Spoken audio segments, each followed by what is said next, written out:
Hello, everyone. Welcome to our e-news. Thank you for joining us. We sit here today at our new office address at 650 Southwest Bond Street, across the street from the movie theater. We're sitting in our conference room where we have some spectacular views of the mountains with a little snow on them. So thanks for joining us today. We thought we'd talk about the election because it continues to come up on our radio show with callers and also with our clients that are calling into the office for client appointments. Everybody seemingly wants to talk about the election and the effect that's going to have on their money. So Josh is going to talk about the election and what you should or shouldn't be doing. But I thought I'd talk a little bit about interest rates. It's a common theme on these e-news, so we apologize, but it's really dominating market action and the news headlines, and we think that will continue. So the Federal Reserve has gotten interest rates to zero, and effectively across the Treasury yield curve, we now have negative real interest rates, which means when you factor in inflation, interest rates from zero all the way up to 30 years on treasuries is negative. That hasn't happened before, and that has real implications for your money and what markets are doing.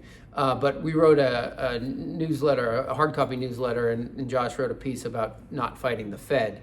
Since the Fed has said essentially through at least 2023, they're going to keep interest rates low and not raise rates. And also continue to buy bonds in the market when it is necessary.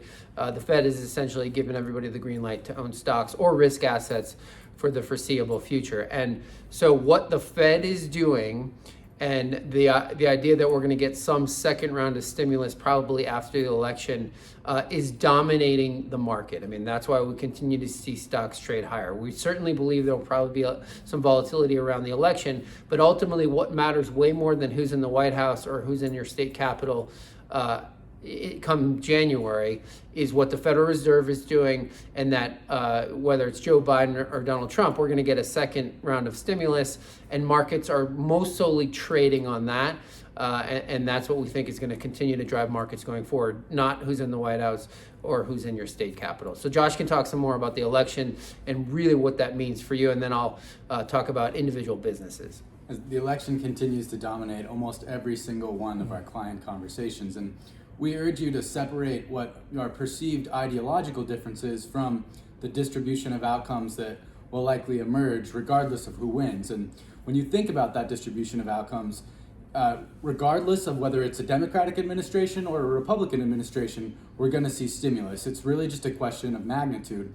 And that order of magnitude is going to result in either additional weakness in the dollar or slightly less additional weakness in the dollar. But realistically, there's not a lot of different outcomes. You talk about potentially increased corporate tax rates. That's likely going to be offset by an even greater magnitude of stimulus. So again, when we're thinking about all of these different outcomes and how they may impact your money, quite frankly, there's not a lot of different outcomes that are going to result in any kind of meaningful allocation changes from us. Potentially in fixed income, if the market decides that investors may actually decide that they want higher yields for loaning money to the U.S. government, and that's really the only large implication for portfolios that we're considering. But again, think about it and separate your perceived ideological differences from meaningful differences to markets. And the market last week told us, very clearly that it really doesn't matter. Yeah, I mean, I know people disagree with me, but there's not dramatic policy differences between the Biden administration and the Trump administration. There is ideologically, like Josh said. And so from a market perspective, there's not going to be a huge difference. I mean, I think the bigger short-term risk is something like we saw in the year 2000 with Gore and Bush and the hanging Chad and all of that went on. But even in that, markets didn't like that, but they were down about 10% and then recovered. We think something similar could happen, but it doesn't mean you should be making some all-in or all-out decision like a lot of people are wanting to make as it relates to the market. Remember, the market is a pricing mechanism, and it's pricing earnings out into the future. And I think everybody watching this video would agree that Costco, Nike, McDonald's, all these, Apple, Amazon, all these great businesses are going to earn more money 3, 5, 10 years out into the future, and their stock price will rise accordingly.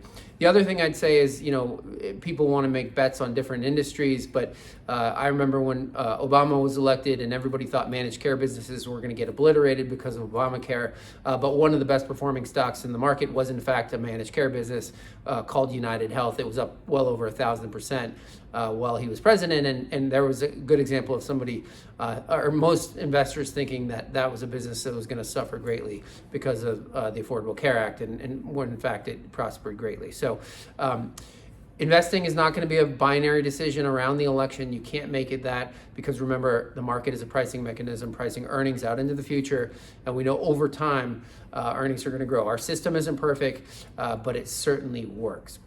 If you have questions about your individual situation, definitely give our office a call, 800-743-0988. And remember, we have moved to 650 Southwest Bond Street over here in the old mill. So if anybody has any questions, give us a call, and we'll see you back here in 2 weeks.